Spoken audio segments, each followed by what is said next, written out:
grandson. And also I've investigated the family memoirs with him, looking at the Dreyfus case. And so this is also part of the narrative I now make about what it means to study biosecurity technologies of preparedness from a French perspective, which is not only a structuralist perspective, but also deeply inscribed in the tradition of social sciences in France. So this is also the goal of the first chapter of the book, to inscribe my take on the avian flu within a genealogy of social sciences, mostly between French and British anthropology, and this article has been published in the Medical Anthropology Quarterly. But so I would be happy to discuss both the ethnography, but also the kind of theoretical genealogy in which it is inscribed. Can you hear me? Yeah, oh, yeah. So thank you. I don't see anything moving, so. That was a really helpful situating of this particular text within your broader work. And for me, this is a really careful, attentive ethnographic account of how to pay attention. And it's a paying attention involving the bodies of other animals. But in the current moment, I remember our first encounter. We were at this conference speculating about pandemics, and I remember my critical commentary at the time was, why aren't we paying attention to malaria and cholera and all these endemic diseases that are leaving disproportionate health impacts on other parts of the world. But now, obviously this work and this mode of attention is so critically important to kind of keep at least certain global assemblages in the world. But it's also interesting, looking back, there's this hyper attention on avian bodies, on bird bodies, whether it's the chickens in these industrial scenarios, or it's the wild birds, which are suspects for moving these viruses across borders. But it was the wrong critters that people were paying attention to. So I'm just curious to hear, as we're all impacted by COVID-19, what is this particular site of surveillance and biosecurity look like to you now that there's been an outbreak in a geographically similar place, but quite likely involving different kinds of animals and human relations? Okay, thanks. So I realized that my screen is frozen. Apparently you hear me. Yep. But I realized that the last time I used Zoom, there was the same symptoms. So it seems that there's a virus in my Zoom software. So what I suggest, if you can hear me, yes, you can hear me? Yep. Okay, what I suggest is that I take a few questions and then I switch computer, because last time I did that, I had to switch on another computer, and then I can see you and you can see me. So it's more convenient, because it's difficult to talk when I see frozen faces. Okay. So it's another viral story. Yeah. If anyone else has a question, feel free to just unmute yourself, or just put a message in the chat. Okay. So I answer without being able to see anything moving on my screen. Oh, it looks like a radio broadcast. So this investigation on animal diseases has started for me as a reflection on the mad cow disease. So in 2005, I was offered to enter expert committees at the French Food Safety Agency. And the French Food Safety Agency has been built by physicians in 1999 to impose norms of security to the food chain after the mad cow disease in 1996, but also mostly after the contaminated blood crisis in the 1980s. So it was the idea that the food chain, as well as the blood transfer commodity chain had been corrupted by values of the market, and that strong values of the state needed to be reinforced. So it's in some way it's a continuation of Paul Rabinow's work on French DNA. And so the French Food Safety Agency was a kind of implementation of the precautionary principle, and I agree with Paul Rabinow when he says that the precautionary principle is the only thing that the French have invented in the last 30 years as their contribution to the world. Maybe it's not the best one, but that's what we did.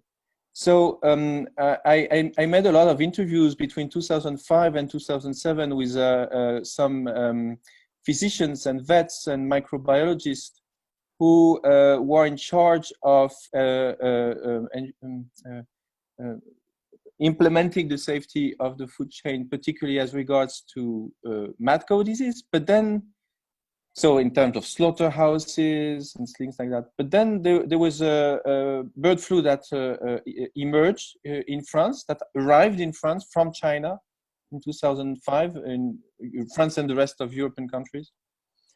And that's when we did this important work with Andy Lakoff and Stephen Coley on biosecurity to understand how food safety was recast by concerns for biosecurity and preparing for a pandemic. So, and I described in a chapter in this book, biosecurity interventions, the work of, I mean, the tensions and the controversies between vets and physicians as they try to understand bird flu or avian influenza through the precautionary principle that had been implemented for mad cow disease. So at the beginning, there was this debate between birds and cows. And I was interested to see how the debates that happened in Europe at the time of the mad cow disease, that is 1996, 1998, were transformed, to borrow a concept from Levi-Strauss, when they were displaced in South China. Because in South China, there were massive killings of birds, poultry, that is ducks, chickens, geese, quails, to mitigate the emergence of H5N1. And then there were other animals or critters involved, so not only poultry, but also wild birds, a lot of wild birds, particularly waterfowl, which is considered as the avian reservoir of influenza, who carry the virus asymptomatically. And then there were pigs, which have common receptors for bird viruses and human viruses. And then there were bats and palm civets, because the story of SARS is very important to understand how the mobilization against avian influenza was taken seriously by public health authorities in China and Hong Kong after 2003. And then there were a series of other animals. So in the last time I was in Hong Kong in December, there were a lot of debates about wild boars and pigs, because there was the mobilization against African swine fever. So it's interesting. So my general question is how techniques of preparedness have changed our relations to animals, and techniques of preparedness as a global norms that change the way humans behave in regard to emerging viruses has also changed our relations to animals in the different locations through which we have built these relations, either pig farms, cow farms in Europe, and then wild bird reserves in China, but as well as wild boar in forests in Europe and China, And then, of course, if we move to South America and Africa, it will be different critters. So it's the idea that when you follow techniques of preparedness and biosecurity norms, then the relations between humans and animals are transformed. I really borrow this concept from Levi-Strauss. Thank you. Does anyone else have a question? Do you want a couple seconds, Frédéric? But Bettina's got her hand up. Looks like you're muted though. Hi everyone. Good to see you. I'm on a balcony surrounded by a lot of birds right now. There's a lot of pigeons around me, so if it gets too loud with the background noise, let me know. But yeah, I had a question since you, Frédéric, since you mentioned the debate around you know, wild boar, and I'm specifically working on the ASF, the African swine fever outbreaks right now, but I'm curious to hear you talk about, and I'm not sure what the situation is in France right now around COVID-19, but in Germany right now there's a big debate about the meat industry and factory farming, because there's a lot of outbreaks also, you know, as in the US, a lot of outbreaks, you know, of infections of COVID-19 among the workers. And so as also the European, you know, pork industry is specifically also dealing with the threat of African swine fever. And so I'm curious to hear your assessment of the situation in France at the particular moment, like whether there's these debates going on as well, and whether you see shifts in the, you know, kind of thinking about factory farming in this particular moment. Thank you. So African swine fever is a fascinating story because as the name of the disease indicates, it comes from Africa. So it was not a benign disease, but it was not causing outbreaks as virulent as what we now see in Europe and China as the disease. I don't know if it became global. I don't know if it's spread in America, but so it spread from Africa to Europe and Asia. And last year, in the last 2 years, it has killed half of the pig population in China. So 250 million pigs have died. So it's of course, it's not an official number. It's something that experts in agriculture in China have told me. And we have had very little information about what actually was going on, but we know through images in the news that there were massive deaths of pigs. And I don't know if there was culling in China, but well, you probably know that the price of pig meat, of pork meat in the world was doubled last year because of this massive death in China. In Europe, the situation is interesting because the pig farms have not been infected so much, but wild boars have been found with African swine fever. So there's a massive fear in agricultural authorities that African swine fever transmits from wild boars to pigs. And this has led to strong biosecurity measures at the borders between, for example, Germany and Denmark, between Belgium and France. And also, so I'm part of an ERC project with Ludek Gross, who is an anthropologist who has worked in Cambridge on hunting societies in Siberia.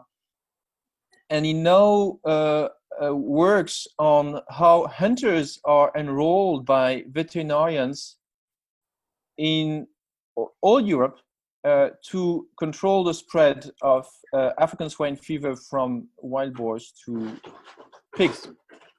So in that sense, I don't know if you would say that, but in that sense, I would say that wild boars are considered as sentinels by vets, and that's why they need hunters. In the same way that I showed that microbiologists in Hong Kong enroll birdwatchers to transform wild birds into sentinels. Can you still hear him?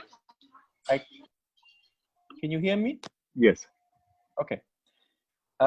So there is this hypothesis that wild boars are sentinels in Europe.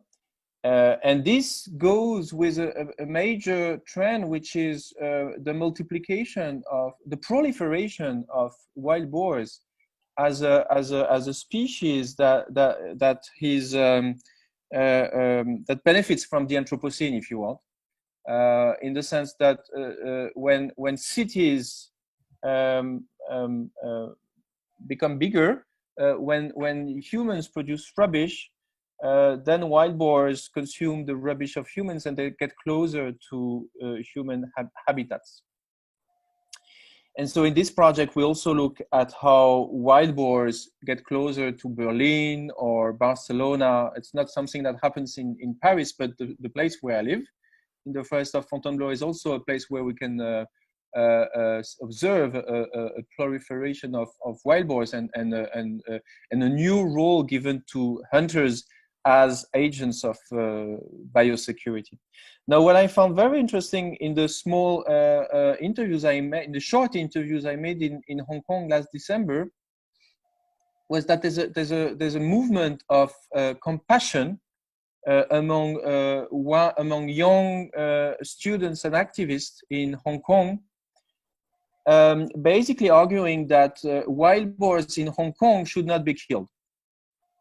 And so there's a wild boar concern group on Facebook, which I joined, and then I met the students who were very smart activists who had studied philosophy and political science. And their argument was that they had no passionate attachment to wild boars, but they realized that if they could protect wild boars against the massive intervention of the government, then they could protect other species. So it's really this idea of wild boar as a sentinel, not for biosecurity, but rather for care and compassion to wild animals as they become closer to human habitats. And it was very interesting to see that these students, activists, borrowed the terms of the Hong Kong student movement in some way. That's a kind of Levi-Straussian interpretation, but I don't want to minimize the agency of humans and animals in that story. But in a sense, they use the vocabulary of Hong Kong activists against the police and the government, because, as you know, Hong Kong has been fighting against the Chinese police for the last 10 months or even more. And they use this vocabulary to describe their relation to wild boars. So in that sense, they identified themselves to wild boars who were attacked by the police and killed by the hunters. And hunters in Hong Kong have a strong colonial history. So that's why that's what I'm also investigating now. So Roberta, you had a question in the chat. Do you want to ask it? Yes, thank you. Hi, Frédéric. I'm curious about what Europe will do in terms of preparedness. Do you have any idea what will be the strategy of the European Commission to get prepared for future pandemics? In those days there is a lot of debate about also financial measures like MES, Corona bond, or however you want to call it. Do you think all these measures will include some kind of preparedness, or just to cover the existing health costs with therapies and maybe vaccinations, or it will enlarge into an inclusion also of the environmental causes, environmental aspects of a pandemic? So the argument I make is that preparedness is a global norm, connecting global health with biosecurity. So in that sense, it is interesting for national states because they can defend public health, and at the same time they can defend geopolitical military objectives. And that's why WHO plays such a big role, is that WHO is a platform where techniques of preparedness are implemented at the global level, but then national states who are the members, the funding members of WHO are actually playing the game. They can only, I mean, the national states are the agencies that translate the global norms into active measures. So in that respect, Europe is not a pertinent entity, and I regret that deeply. As we know, there was a chance for Europe to become a military and public health agent in the 1960s, and this chance has been lost. When they wanted to build a military community for Europe, and since then there have been no chances to build a Europe for security, in both in a military and in a public health sense. The argument I make is that the way preparedness has been implemented in Europe is really in the 1990s with food safety. Food safety became a major concern in Europe because of the mad cow disease, because it's a pre-Brexit situation, if you want, because major countries in Western Europe were concerned by beef that was carried from Britain to the continent. And so the idea of imposing an embargo to the British beef was one of the main drivers of the European policy in the 1990s. And this has really oriented the focus of European institutions toward preparing for the next pandemic. I took part to an ERC project where I was the only anthropologist, and chapter 2 of the book is a narrative about that. I was the only anthropologist in a group of 14 laboratories of microbiologists all over Europe. And this was after another food safety crisis that had concerned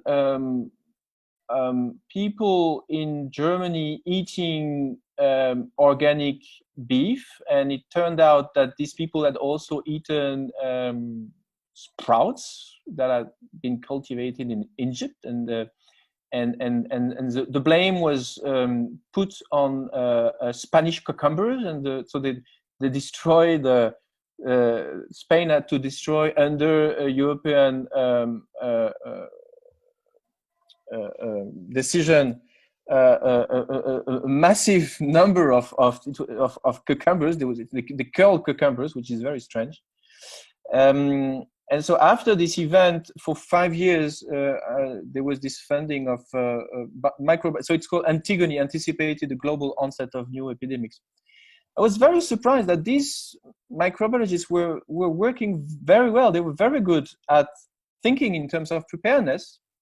So we were basically preparing Europe for the emergence of new infectious diseases, and we tackled particularly MERS-CoV, so the Middle East Respiratory Syndrome. One of the members of the group is now quite famous. His name is Christian Drosten. He's the main virologist advising Angela Merkel in Germany. And they were very good experts in influenza from from the Netherlands, as the famous Ron Fouchier. There were experts from the UK. What I was very surprised was that for 5 years we did a pretty good job, and there was no translation of our work into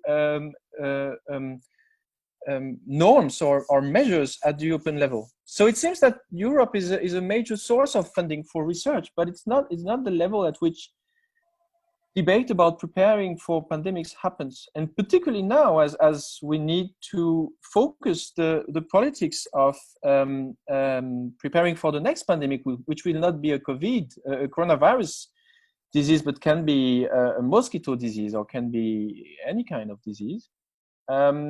So we need to have a broad agenda regarding the environmental causes of these emerging infectious diseases. It seems that Europe is not the good level, so we have the debate in France. There's a debate in the UK, in Germany. Each national state has its debates with pseudo experts, but Europe has no voice, and I deeply regret it. So I was interested in, hearing, I don't know if you've stayed in touch with these people or not, but, you've got some remarkable characters in this book, and you were able to get amazing access to some of the key people behind the scenes, both, poultry farmers, environmentalists, but also some of the scientists. And one of the characters that stood out to me is Kennedy Shortridge. On page 83, you talk about Shortridge speaking about the language of probabilities, assessing the number of mutational events required for the virus to become pandemic. And I'm wondering what's become of Shortridge, if you're still in touch. He it seemed like was obsessing about a moment like this for his whole life. And right. What is someone like that doing right now? Well, it's a very curious story, because so Shortridge is clearly one of the heroes of avian influenza if you take a historical perspective. But from an ethnographic perspective, he was totally marginalized. And I had to ask several times to the experts of bird flu in Hong Kong to get contact with Shortridge. He was retired in New Zealand at the time when I was doing my fieldwork. But if you have a historical narrative, which is the one I often make of the genealogy of preparedness in Hong Kong, Shortridge and Webster are the two heroes. And I often tell the story that bird flu experts told me, which is that Shortridge and Webster are like the emperor and the pope of influenza. So the idea is that Webster, and the third guy is Graham Laver, but he died in 2000, well, prematurely. So the story is that Shortridge, Webster, and Graham Laver, were students of Frank Macfarlane Burnett in Canberra. Burnett is the founder of the Australian School of Immunology after studies in Cambridge. And so they implemented the hypothesis of Burnett on the transmission of influenza from chickens to humans, because Burnett had showed that influenza was producing hemagglutination when it was transferred to a chicken embryo. That was the basis of vaccination for flu, hence the H letter for all the names of influenza viruses.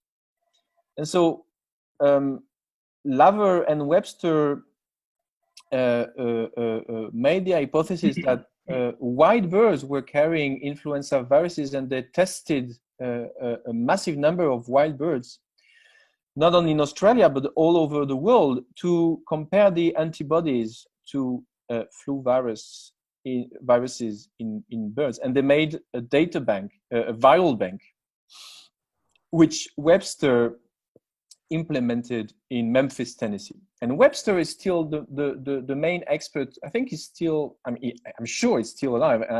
I'm also pretty sure is still active. He publishes papers. He's a keynote speaker in major virology congresses about flu. So Webster was frequently coming to Hong Kong. He was giving advice to all these famous virologists in Hong Kong. And Shortridge was marginalized. Shortridge was is the guy who came to Hong Kong in 1972 to refocus the microbiology department, which had kind of survived since the glorious time of Alexander Yersin, who discovered the bacillus of plague in 1894.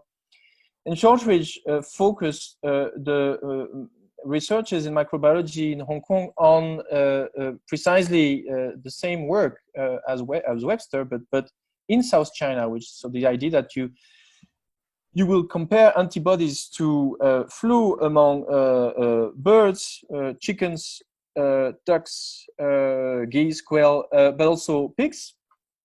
And he had good relations with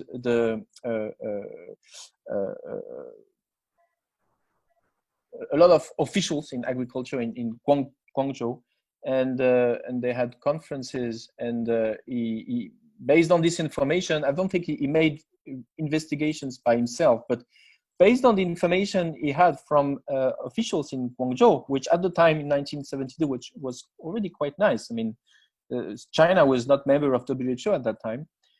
He made the hypothesis that South China was the epicenter of influenza pandemics because ducks and pigs and humans live together in rice paddies, because ducks were used as a kind of insecticide. And then Shortridge trained the next generation of flu experts like Malik Paris, who came from Sri Lanka, Guan Yi, who came from Jiangsu province after, and both of them being trained by Webster, and then K.Y. Yuan, who was a Hong Kong surgeon. So he trained the next generation, and then he retired. And then he published, in 2003, he published a very influential paper on Hong Kong as a Sentinel post, which I often quote. I had the chance to have a phone meeting with Shortridge in Hong Kong when I arrived, and then I had the chance to meet Shortridge in person in Paris when he was coming for a visit. He sent me an email. We had good email exchanges. He sent me an email and he said, "Okay, I'm there. Do you want to meet?" And I could see that he was quite old and quite out of touch with the current research, quite obsessional. He was quite an obsessional man, and I understand that all the flu experts who are very respectful of Webster because he's still very active, and we're showing kind of disdain to Shortridge because he had made this kind of obsession of controlling China as the epicenter. So in that sense, I see Webster as a much more global expert, and Shortridge as a much more local. And probably we can hypothesize that Shortridge never really accepted the fact that Hong Kong was not a British colony anymore. So he had a lot of difficulty to think of Hong Kong as a new Sentinel post, where Asian population take power, if you want. And this Australian, New Zealand, old white males don't have power anymore. And Webster was much better in taking this change into account. So I see Carolyn has a hand up. I tried to unmute you, but I failed.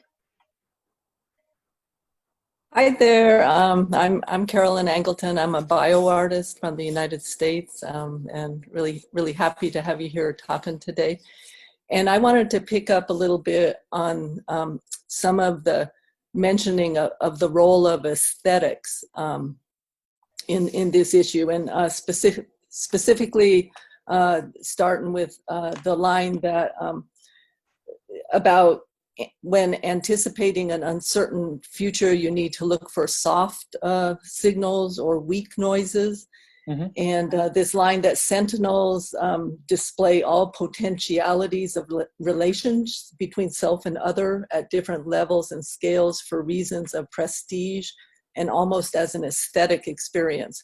I thought that was really interesting, and I tried to figure out how you were using that sense of aesthetic. And reminded me a little bit of Ellen Dissanayake's book, Homo Aestheticus, where she talks about art and ritual as having survival value, evolutionary wise. And I was thinking about, aesthetics can be thought of in two ways: as an adjective in terms of a concern for beauty, or as a noun in terms of describing like a set of underlying principles that guide something.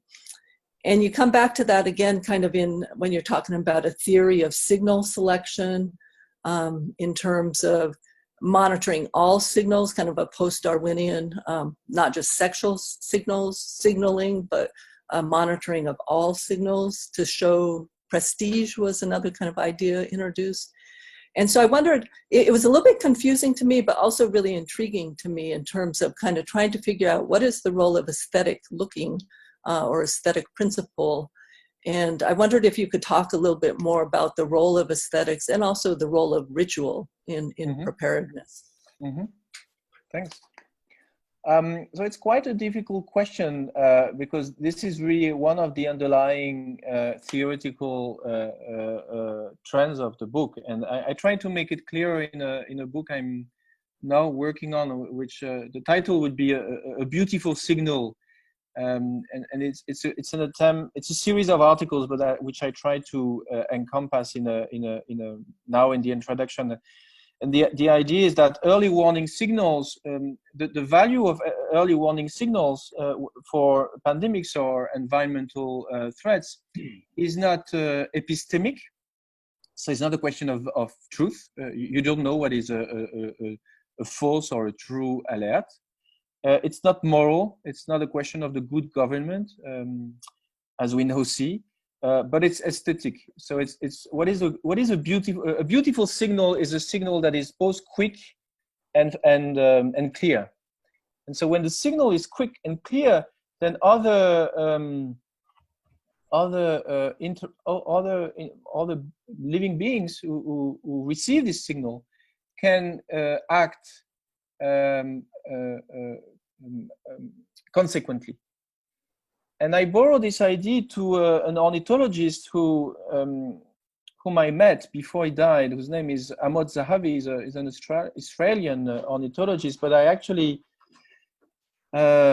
knew about him since I read a book by Vinciane Després on the, I don't know if it's translated into English, but it's really her ethnographic work. She spent, I think, a lot of time before 1997 with these ornithologists in the Negev desert in Israel.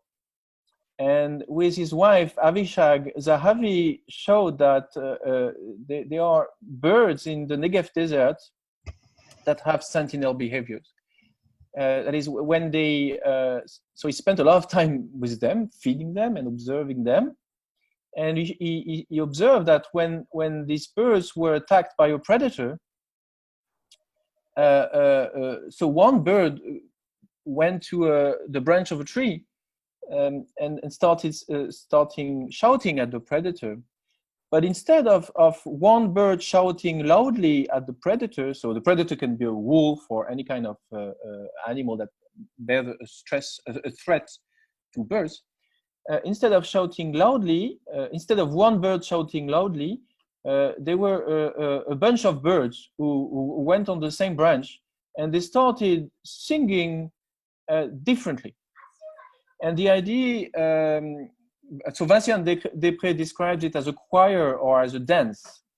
And Zahavi's interpretation is that instead of trying to scare the predator, the birds send signals to the predator that the predator has been seen, and so that it's not worth trying to kill them. And they also send a signal to the females. So this is neo-Darwinian ornithology, biology. So it's very sexual. It's considered as sexual competition. So it's a signal sent by the birds, by the male birds to the female who keep feeding on the ground, that they have seen the predator and they are ready to fight with the predator. But the idea is that, so the singing for the birds is a costly signal in the sense that Darwin described the tail of the peacock as a costly signal, because it has no value in a utilitarian view of evolution, but it has an aesthetic value because it shows both to the predators and to the female that the birds who sing can display their strengths, if you want, or show their value. And this is very comparable to, for example, birds in Papua New Guinea who make cradles, what is called bower birds. So males make these cradles, and then the females compare these cradles, and then they go to the cradle which has the highest aesthetic value. Even for us, the most beautiful cradle is the one in which the female is going to reproduce with the male. So the idea is that when sentinels send early warning signals, the value of this signal is not epistemic or moral. It's not a sacrifice. That's the main point. It's not. That's the point of Zahavi, and it has a lot of meaning in the context of Israel. It is not a sacrifice. It is not saying I sacrifice myself to the good of the rest of the group. It is aesthetic in the sense I show that I have a value in the competition between birds to communicate with other birds and with predators. So it's a kind of a peaceful communication replacing aggressive destruction, if you want. So I interpret this. That is super interesting. Sorry, I've missed that. I was just going to say that's super interesting because in a number of other Zooms, there's a group of bioartists that are gathering regularly, and we're kind of debating the role of art in this crisis, you know, like what should artists do, and is art kind of superficial and elitist to even the process. And one of the things that recently we came up with is that artists are very skilled in terms of creating futuristic scenarios, possibilities of what if in terms of their artwork. Yeah, exactly. And looking at aesthetics in terms of this kind of cultural dialogue of putting together many bits of information, I think what you would describe as soft noises or soft signals, and finding a way to interpret it in terms of what you're talking about as an early warning system. Right. So, yeah, and then Ellen Disanyaki, also the bowerbirds feature pretty central in terms of the aesthetic kind of thing. But you also talk a lot about ritual, and I think that's very important as well, with the sense you're describing. So the idea is that if early warning signals is the defining threat, defining feature of preparedness as a technique to anticipate the future or to imagine future disaster, then early warning signals, the value of early warning signals should be conceived as aesthetic and not as truth value or moral value. And then you can decline the value of early warning signals in the three techniques of preparedness that I distinguished, which is, so sentinels, so these relations, these intense relations of attention, to borrow Eben's word, of attention between humans and animals, between human and non-human animals, if you want, have an aesthetic value. That's the first point, because they are based on daily attention and attachment. Then if you, and there's also the main point is also, that's the question of prestige.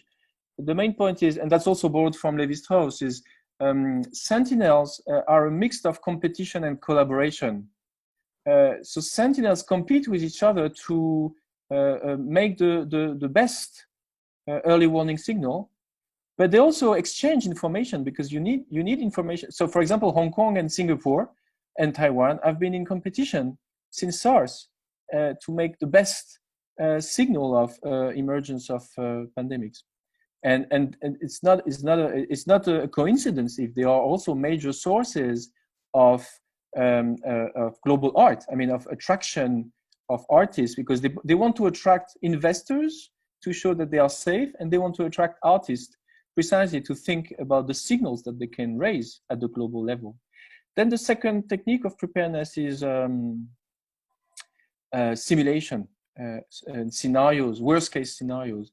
So that's where I describe simulations as rituals, not only in the kind of symbolic sense, but also in the sense that animals themselves have rituals. So they need to mimic the situation they have to prepare for. They have to imitate animals. I mean, humans have to imitate animals if they want to cope with the diseases that will be sent by animals. And the third technique is stockpiling. And the idea is that when national states stockpile vaccines and masks and drugs, and even viruses, because I make a distinction between stockpiling goods for priority needs and storing viruses on a more regular basis, viruses and images.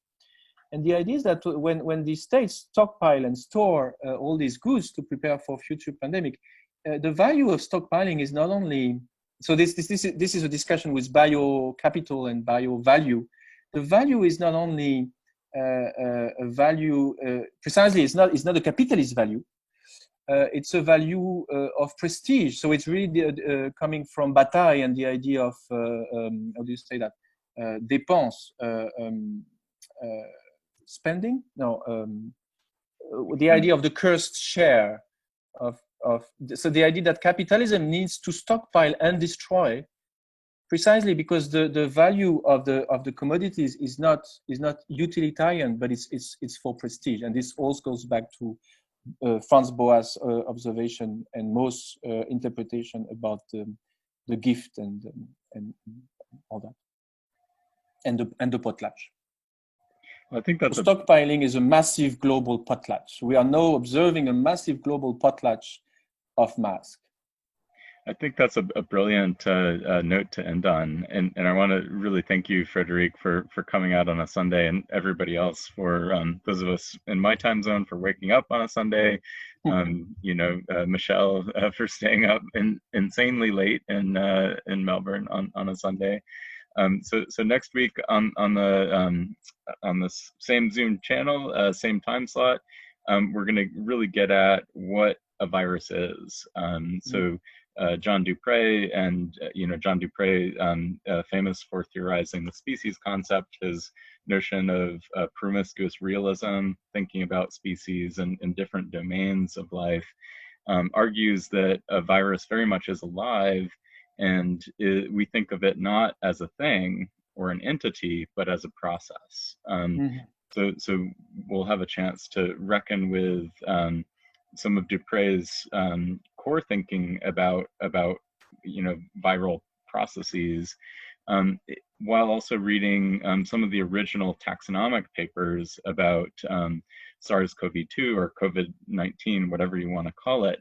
So we have two papers from the coronavirus study group, this group of virologists who meet periodically to make decisions about nomenclature, alongside this classic paper about viral species by John Dupre.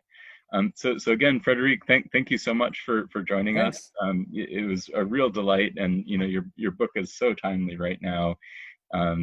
I really enjoyed delving into it, and can't wait to hear your latest stuff on the swine stuff as well. Thanks a lot. Can I add just two Sure. sentences? Yes, sorry that I couldn't see you. It was kind of frustrating. I hope my replies were not too long, because I couldn't see your faces. Maybe if I had seen you yawning, I would have made them shorter. We were all smiling and nodding. Okay. No, just to react to your final point. I hope I can join this Zoom meeting with John Dupre.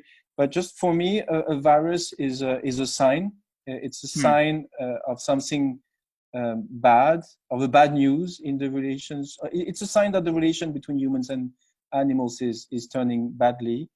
And I didn't say anything about bats, but I'm working in the next years. I'm working on wet markets in central China, and we will have to investigate this question of how the COVID-19 was transmitted from bats to possibly pangolin or any wild animal in the commodity chain. So we'll come back to this question of how COVID-19 was a sign of something bad happening between bats, humans, and animals in China. So Frédéric, actually on that point, that's kind of what over the last weeks we've been doing is going through the primary scientific literature and questioning the outbreak narrative as it's been codified in the media, going back to some of the genomic sequencing work and looking at actually gaps in viral viral evolution and genome sequences to suggest that basically we're the bat version of the coronavirus and the one that's pandemic in humans are actually less related to each other than chimpanzees and humans. So there's actually quite a big gap. There hasn't been a direct viral progenitor identified yet. Yes. But yeah, I think that's an interesting start of a very long conversation to. And we're also working with a group of anthropologists on the aesthetics and imaginary of bats in China and in Europe.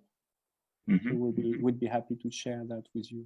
And I might also just, since there is a really interesting comment here from Adam and also Roberta asking, so I've been recording this, Frédéric. Is it okay if I post the recording on? Oh yeah, online? Great. Yeah, please do. So Adam Zaretsky, are you still here, Adam? Yeah, Adam is still here. So Adam has a really interesting comment, aesthetics. Do you want to say your comment, Adam? Oh, well, I mean, this is funny. I just got, my computer died. I had to replug it in and I ran and took all my vitamins. I'm really interested in the comparison, having worked in labs and worked on farms, the comparison between farming and ornithologists meeting with bird watchers, these sort of like strange mixtures of cultures to study sentinel signs, like these aesthetics of clarity. The same clarity, you know, this clarity of disease vector chickens and the clarity of monkey kidney epithelial cells and the farming of monkey epithelial cells. But the weird thing, I'm sad, Carolyn, I'm sad because I liked your question. I didn't hear everything about the sacrifice, which is one of my fun things, but they were talking about the aesthetics of, one, I heard a quote about how many cells, monkey cells, died inside the tubes, you know, and whether it was a clean death or an ugly death. But also, he mentioned them as like sort of a flock of females saying like, we've got to make room for ourselves. Some of us have to die. This sort of like a cluster of death with the answer in the middle, which is like a scientific way of pushing culture until it's smaller so that you can read the results, like pushing it to the hilt. But I'm kind of interested in this analogy between farms and labs as sort of like places of growing and cycling life. And some of this sort of like feminization of stock to kill for meat and feminization of these cells. I don't know if the cells are male or female kidneys. I don't know if it matters if kidney cells are male or female, but referring to them in the female sense, but like also, I don't know, some of this to me, I don't know. I was just interested in that kind of connection because I connect to people doing lab processes that are alive to the same as farming in a lot of ways. And it's unusual to think of the lab as being a slaughterhouse, you know, an abattoir for data, for clean data. When we artists sort of work on, we're working on sometimes the ugly death version of science, you know, aesthetically. I don't know, is that a question? Do you want to respond, Frédéric? Oh, we might have lost him. At least you killed him, Adam. He got lost and I got found. Hey, I don't know. Well, I mean, sometimes I don't know how to say this, but I think maybe some period, do we do this near the end or anything where everyone turns on and unmutes and talks to each other? We could, yeah. I mean, that hasn't been as much a practice in this group. The viral culture group does that every week. So I think we should definitely import that. So I don't know, because I'd like to hear from people what they got from this too, like everybody. Unmute everybody. Can I say something? Sure. Adam, right? Yeah. Adam? Yeah. I don't want to answer for Frédéric, of course, but if I do not remember wrong, in his book, he speaks exactly about the bad and the beautiful death, the good and the bad death. Yeah. Yeah. Yeah, like it said something about, oh, well, that's more like the Thai thing, but like he said something about some viruses kill ugly versus some viruses. Yeah. Yeah, and that. So yours was a question to him about that. Sorry, I didn't understand that. A question about that kind of aesthetic, but I'm relating it to how sometimes artists or other people see labs and farms as being like slaughterhouses, but also sometimes the farmers and the scientists are like personally involved with their, even if it leads to death, with their experimental organisms. You know, on like a feeling for the organism thing I saw listed in there, and I was like, oh yeah, that's funny that a scientist would say that. I guess it's Barbara McClintock, but it's still, usually it's sort of like a factory, you know, like you take care of your experiment, you get your data, and then you go directly to bleach. You know? From my experience, I did ethnography with scientists in the lab. They have their own kind of affection to microbes. Mm-hmm. Yeah. Definitely. Yeah. They also, for example, in the desk, they have a lot of, this was Evan, do you remember? And Daniel. Daniel, do you still have yours? I gave mine to my nephew. But this is not just for anthropologists. My fellow microbiologists, not just doing wet science, but dry one, so bioinformatics, they have many of them on their desks. Mm-hmm. So this tells something, I think. Yeah, I think I saw, when I went to different labs that study different organisms, I saw totemism. You know, like the fly lab is filled with fly people, and a worm lab is filled with worm people. It really is kind of like that, you know. It's interesting. So, yeah, I think in terms of that good death versus bad death, he was talking of necrosis versus apoptosis, you know, like how you decide what is the process, the manner of death. He talked a little bit about that. Yeah. Adam, I also like your feminization of the cells in order to justify killing them, that we assume feminine is more disposable in our culture than maleness. I think that's good. I mean, he was referring to the cells as his girls, but then he was like, it's as if the girls are saying, well, some of us got to die for each other. So it was almost like he was also channeling his feminine version of these monkey cells. Frédéric, so, you're back. How much of Adam's question did you get? Nothing. Okay, Adam, you have to ask it again. Maybe I'll be more clear. But a short version. Okay. So I'm looking at the difference between the affinities that people feel as farmers and the affinities that people feel as scientists for their inevitably to be killed, like their abattoir subjects. And I looked into a little bit the quote you had of the scientists referring to the monkey kidney cells as girls, and that the girls were kind of getting together and saying, well, some of us have to suffer the bad death of necrosis to make room for the others. It's like jammed in here, you know. So he was sort of channeling this female voice of his cells, his kidney cells. And I'm wondering about that. And also like the farmer that stayed with his flock under quarantine and sent everyone else home and was like, kind of loved his birds, right? It's this weird lab farm affinity to the ones you're going to kill. But I missed the sacrifice talk that you had. I missed the good death, bad death stuff. So. Yeah, okay. Can I reply on that? Yeah. Please, yeah. Yeah. So this is the distinction I make between microbe farmers and virus hunters. Carlo Caduf has published a book entitled The Pandemic Perhaps, and he says he's working with microbe farmers. And he has observations very similar to mine on the vocabulary of microbiologists when they take care of cells, when they cultivate cells. And particularly they say cells are happy or unhappy. So they're happy when they reproduce and unhappy when they die. And in that sense, the microbiologist is like the farmer that is taking pastoral care of the flock of cells. And sometimes they have to sacrifice for the good of the cultivation, and sometimes they can just happily reproduce.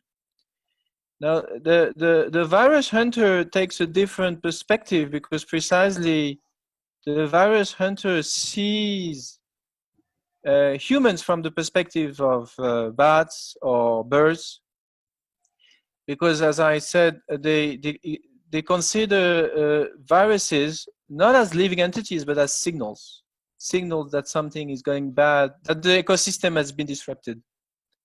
And that's why they never give agency to viruses. That's the main point of the book. And precisely, they don't talk about sacrifice.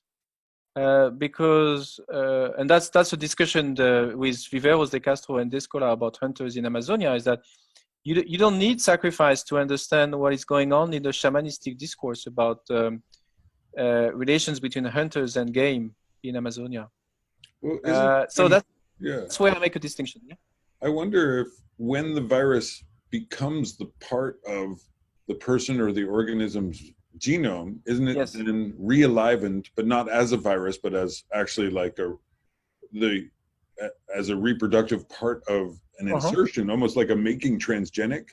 So then the virus can be referred to as a part of the being that it has inhabited, or like contagion has made it alive again, but inside a bat or a human. Right. Like that, so. Exactly. So the way I think about viruses is really through David Napier's idea of the immune system as a search engine. So viruses are, viruses in the biological sense are like viruses in the computer software, like the one that is now disrupting my Zoom meeting so that I cannot see you anymore. And I'm talking at frozen screen. Viruses have to find the good cell, immune cell, so that they can enter the deep, how do you say that?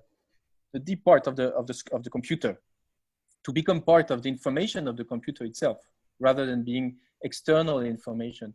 And the idea is that if the virus doesn't enter through the proper cells, which are called sentinel cells, then the virus disrupts then the whole system becomes crazy. And then there is an immune inflammatory response and panic.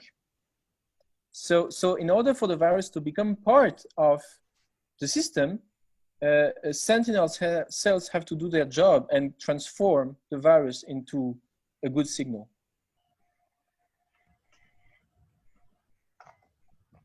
All right. Well, thanks again, Frédéric.